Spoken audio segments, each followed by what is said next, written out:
Good day friends. In this lecture, I will be talking about return.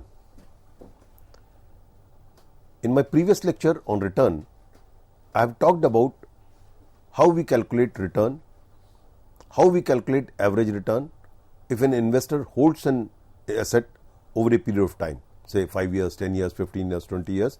So, how do you calculate return, average return?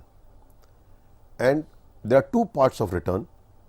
One is in form of regular income, which we call it revenue income, and other is called in form of capital gain or loss. That is the difference between your selling price and the purchase price, that is called capital gain or loss. Obviously, if your selling price is less than the purchase price, you are making loss. If your selling price is higher than the purchase price, you are making a profit. So, this is called capital gain or loss. And the other is regular income in form of regular dividend, in form of in case of bond you are getting interest, in case of real estate you get the rent, right. So, in this way you get a regular income, that is called revenue income. In case of bank FD, if you are getting a regular interest, that is a revenue income.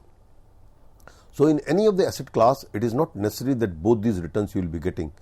You may be getting both these returns, you may be getting one. Like in bank FD, in bank fixed deposit, you get a revenue income, you get a regular income. Every year, the interest is being credited in your account, or interest, the value of your fixed deposit increases, right. So, at the end of the year, when you get this fixed deposit matured, you get your interest income. So, there is no difference between the purchase price, that is the money which, if I have make a bank FD of 1 lakh rupees, when I will get this money back from the bank will give me the interest which in bank has promised. Suppose the bank has promised 5% interest per annum. So, every year the bank will credit in my account, or bank will credit the FD with 5% interest on 1 lakh rupees if I made a bank FD of 1 lakh rupees. So, 5,000 rupees annually it will be credited in my account, or it will increase the value of my FD. So, 1 lakh 5,000 at the end of the year. In the second year, if I am presuming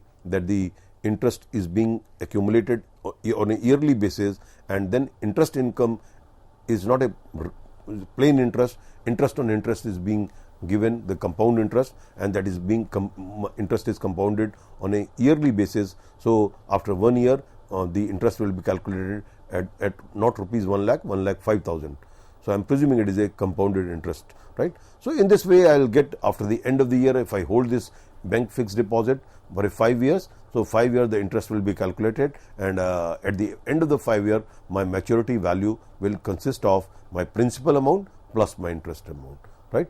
So, this is the way we get the return. But in case of equity shares, I said you are getting not only the regular dividend income, but the end of the period when you are selling it, the price may be higher than the purchase price. So, you get capital gain. Now, what we are going to calculate is expected return based on probability distribution.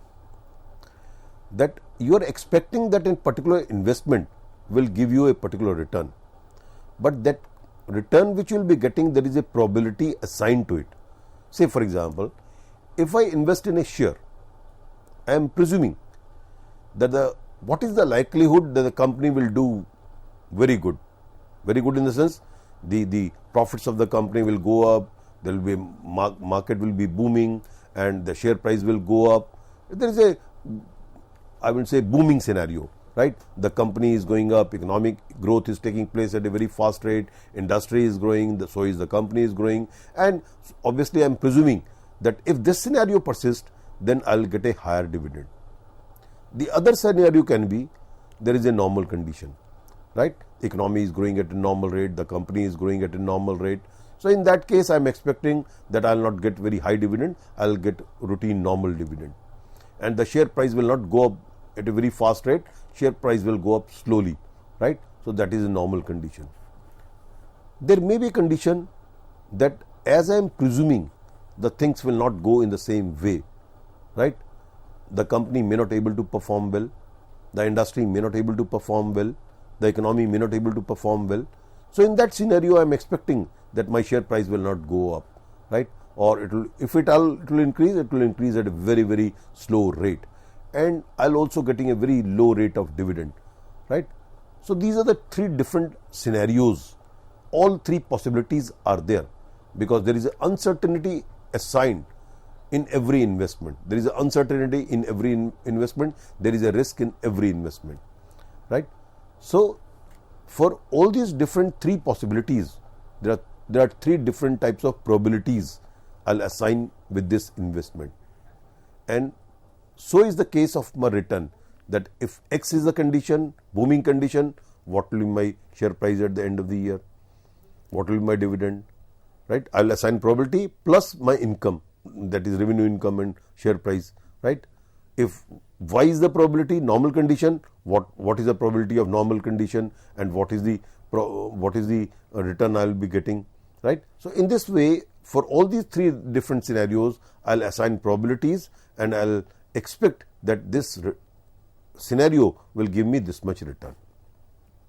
So expected return is the weighted average return, which is ascertained by multiplying the possible return outcomes with the respective probability.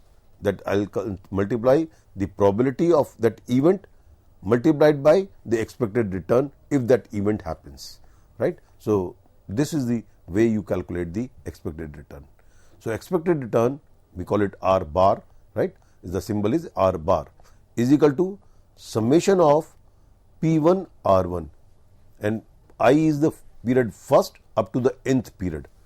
Summation of from period 1 to period n. P1 means probability of its return in the ith period multiplied by the possible return in the ith period. So n is a number of years. Like in this example, I have taken a very simple example just to understand the things, how do you calculate the return in probability situation. So following information is given in respect of rate of return of security T.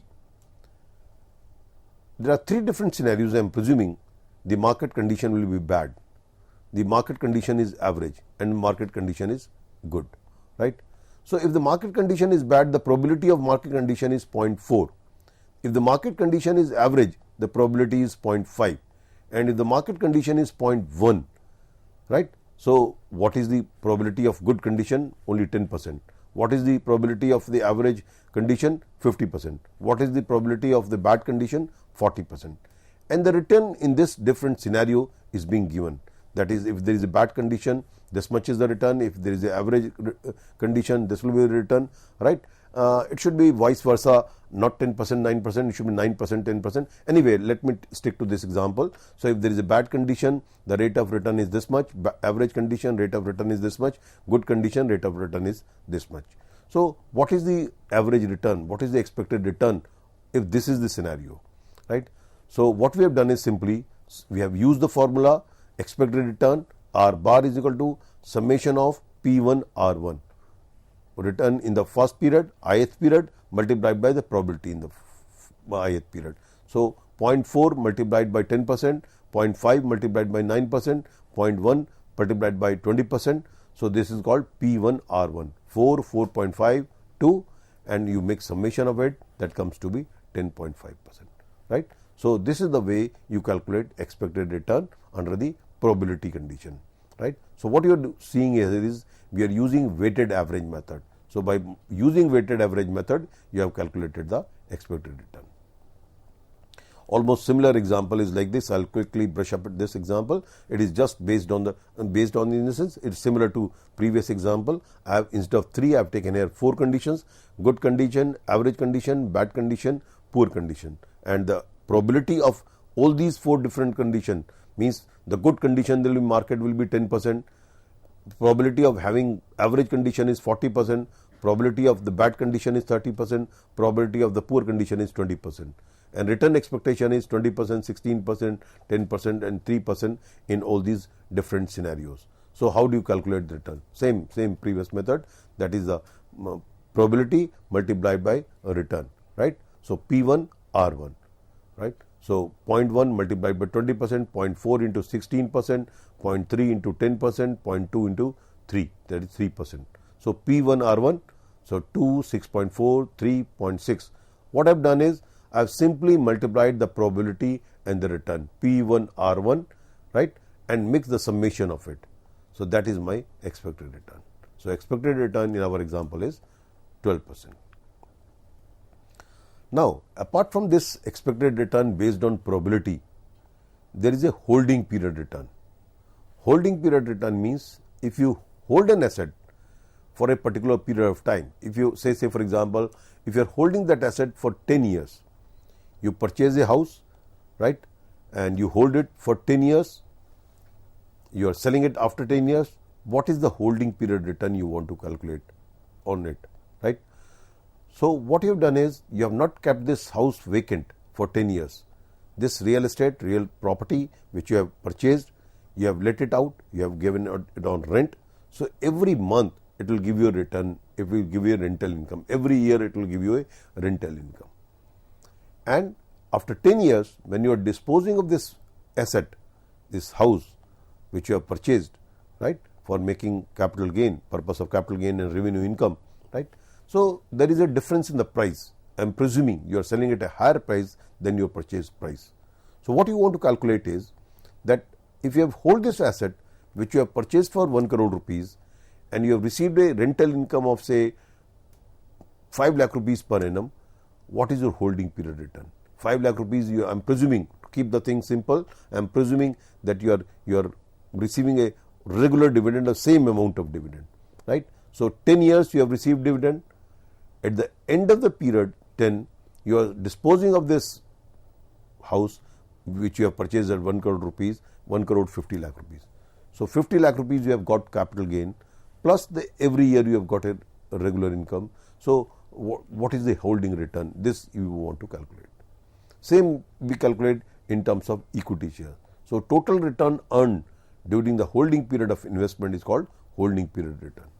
It is not expressed in per annum form, rather it is the absolute return over a specific holding period, such as 3 years, 6 years, 5 years, 10 years, whatever the period may be, right.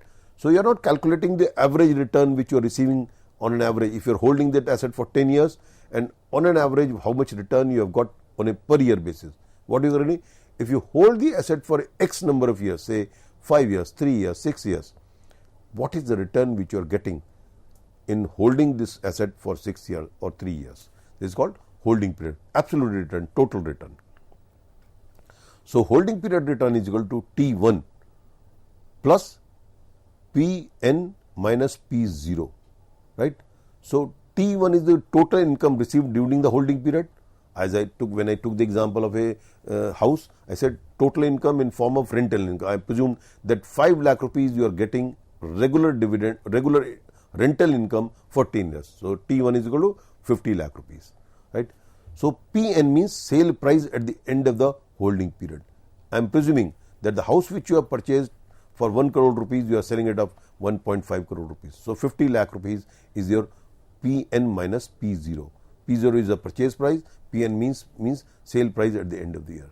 So, your 50 lakh plus 5 lakh rupees regular dividend, regular rental income which you are getting for 10 years, that is 50 lakh. So, 50 plus 50, 1 crore divided by 1 crore, right. Your purchase price of the house I am presuming is 1 crore, right, into 100, right. So, this is how you calculate. This comes to be 100% return. So, your holding period return in our example will be 100%.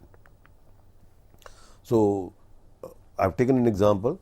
Ravi invests in a non-dividend paying share, right. I am presuming no dividend has been paid by the company at a cost of rupees 100 in the beginning of the year 2011.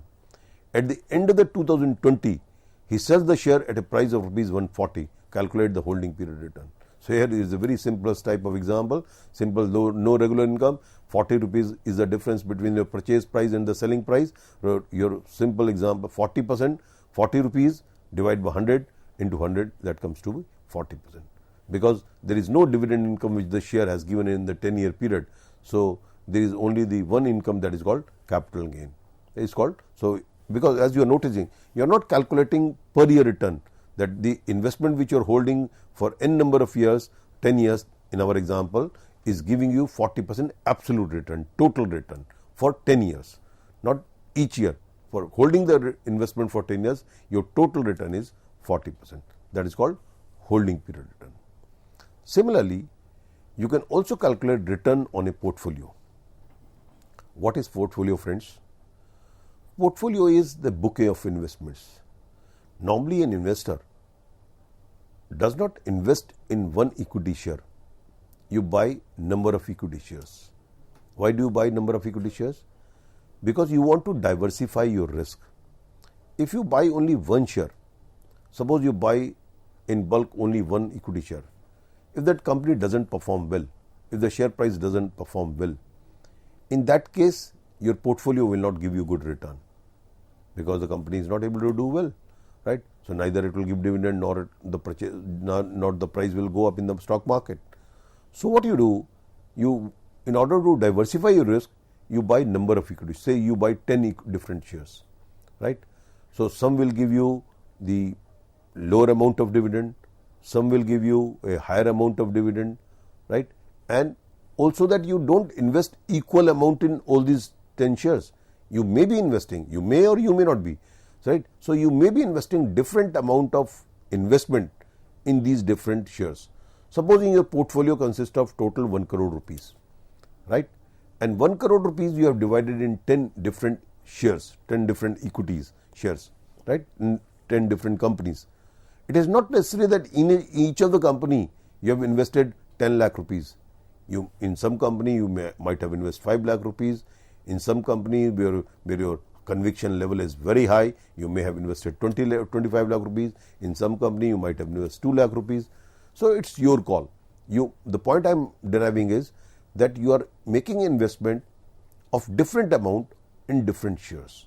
So that is the weight of your portfolio. What you do is you call it weight as per the investment which you are making. So a portfolio is a collection of assets or securities which are so collected together to reduce the risk. How do you reduce risk? By investing in different equities. If one equity doesn't perform well, if one equity doesn't give dividend, at least the other company will give, right? So when the other company will give dividend, obviously you will get a return and thereby you will able to earn some return on your investment. So it is simply the weighted average of the return of individual securities that are comprised in the portfolio. So basically when you are talking of return of a portfolio, you are talking of the weighted average return of the individual securities. How do you calculate? So the formula of calculating the return on a portfolio is expected return of a portfolio R bar, P refers to the portfolio, R bar of a portfolio, bar means expected return of a portfolio is equal to summation of W1 R1, right? Wi Ri. So I is equal to from first period up to N, right? So in the I means number securities, this refers to security 1, security 2, security 3, security 4. Suppose you are holding 10 different securities, right? So the summation of weight into return on that particular security and you make summation of all these 10 different securities, you will get expected return of the portfolio. So Wi is equal to proportion of funds employed in security I. I means I is security. Ri is equal to expected return of security I. N is the number of securities in the portfolio. Say for example, if you are holding 10, 5, whatever the number may be, that is N is the number of securities in the portfolio. So here I have taken an example. An investor has a portfolio of 5 securities whose expected return and amount invested are as follows, right? So we have A, B, C, D, E. There are 5 different securities in which you have made these investment. In security A, 6 lakh rupees, in B, 4 lakh rupees, in C, 4 lakh 50,000, D, 250, that is 2 lakh 50,000 rupees, and in security E, 3 lakh rupees, right? And your expected return on all these 5 securities, that is A, B, C, D, E, is 15, 12, 10, 8, 14%, right? So your expected return of all these 5 securities is given. The amount which you have invested is given. So 6 plus 4, 10 lakh, plus 4.5, 14.5, plus 2.5, that comes to be 17, and plus 3, 20 lakh rupees. It means the investor has a portfolio of 20 lakh rupees. Now, what we are being asked is that we have to calculate the return on this 20 lakh rupees of investment which an investor has made in 5 different securities. Right. So, what you have done is, the first thing is you have assigned weights. As I said earlier, the weight is being assigned as per the investment out of the total portfolio. Your total portfolio consists of 20 lakh rupees. So, 6 lakh divided by 20 lakh rupees, that is 0.3, or you may say 30%. So, 30% is the weightage of security A in your portfolio. You have invested 4 lakh rupees in the security B. So, 4 lakh divided by 20 lakh, that comes to be 20%. So, security B consists of 20% of your portfolio. Security C, 4.5 lakh, right. So, 4.5 lakh divided by 20 lakh, that comes to be 0.225, that is 22.5% consists of security C. Your D is 2,50,000, it comes to be 12.5%, and security E is 3 lakh rupees, which comes to be 15% of your portfolio. So, these is the weight. Simply investment in a particular share divided by the total investment, that will become the weight of that particular asset or that equity in our example. And in this example, we are given what will be the return of different securities A, B, C, D, E, right. So, the return is 15%, 12%, 10%, 8% and 14%, right. So, these are the returns of 5 different securities. So, what we have done is, we have to calculate expected return of the portfolio. So, what we have done, simply weights multiplied by return on that ith security, means all these 5 securities. So, 0.3 multiplied by 15%, 0.2 multiplied by 12%, 0.225 into 10%, that is weights multiplied by the return, right. So, W1, Wi, Ri.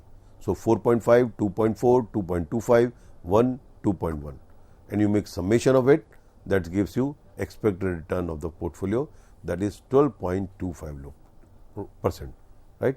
So, it means that if an investor invests in 5 different securities and investor invests different amount in different securities, that is the weights will be different of different securities, and the return of these 5 securities are being given, means we know it that, or we say we find that this is the return of these 5 securities after the end of the year. So, what is the return which the investor has received? So, this is 12.25%. This is the way you calculate the return on this investment of the investor, right, that is 12.25%. So, same portfolio we are taking. I am taking 2 different asset class now, equity share and bond. In my previous example, I had taken only equity share.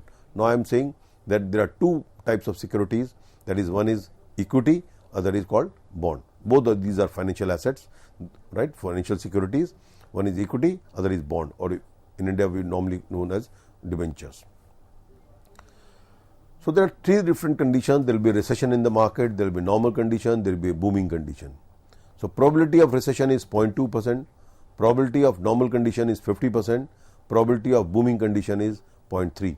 So, recession condition 20% probability, normal condition 50% probability, and booming condition 30% probability, right. So, sum total of the probability must be equivalent to 1. Rate of return on equity, if there is a recession, you will get minus 20%, means you will be making losses on your investment. So, rate of return, it is given in the equity shares. There are 2 asset class, equity and bonds. Under both these conditions, what will be the equity, what will be the return on equity and what will be the return on the bond is being given, right. So, if there is a recession, equity will give you a minus 20% return, but the bond will give you 12% return. If there is a normal condition, equity will give you 25% return, the bond will give you 12% return. If there is a booming condition, equity will give you 35% return and the bond will give you 15% interest, right. So, find out the expected return on equity and bond.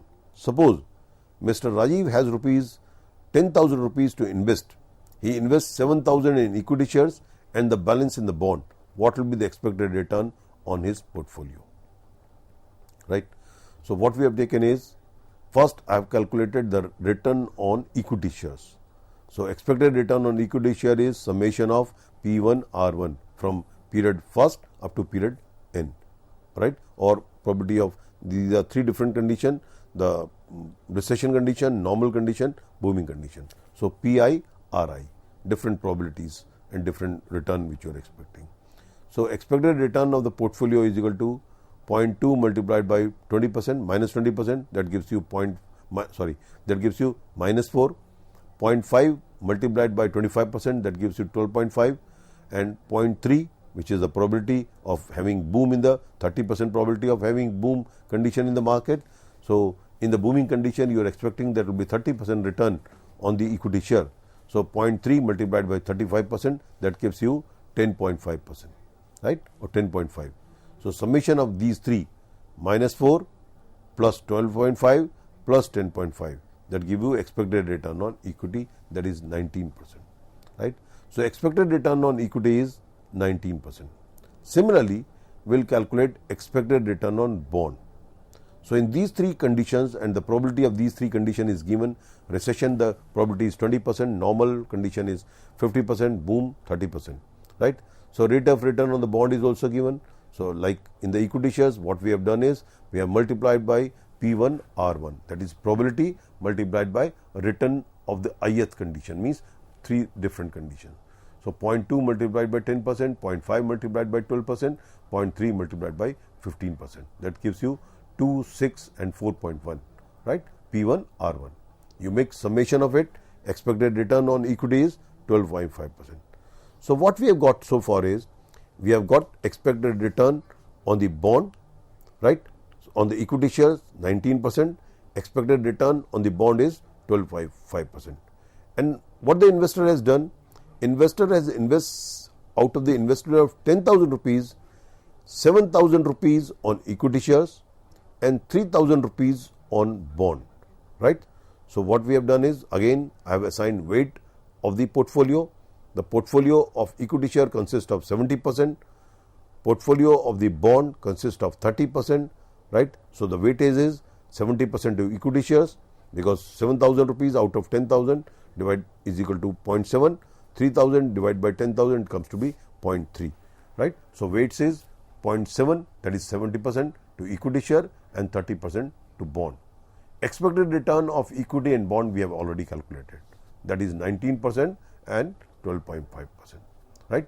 So what I have done is finally is that expected return of a portfolio is WI RI, summation of all this, right.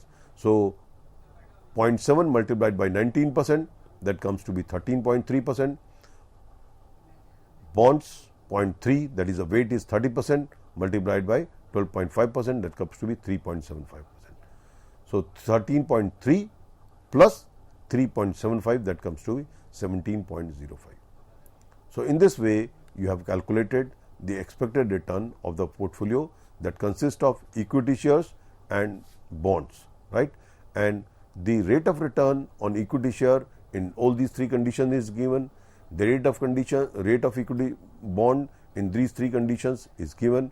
So first of all, what we have done is we have calculated expected return on equity share, then we have calculated expected return of bond, and finally, depending on the investment in the equity and bond, we have assigned weights out of your total portfolio. Your total portfolio consists of 10,000 rupees, out of which 7,000 equity, 3,000 bonds. So weight is 0.7 and 0.3. Expected return we have calculated already, right. So expected return of equity multiplied by the probability, weights. Similarly, expected return of the bond multiplied by the probability of the weights of the bond, not probability, bonds, right. So this weights multiplied by return, and you make summation of it. In this way, you can calculate the expected return of the portfolio, right. So friends, in today's lecture, we have talked about the return. We have talked about how do you calculate return of a portfolio. We have talked about how do you calculate holding period return if you are holding that asset for a period of time. So thank you very much for today. Thank you.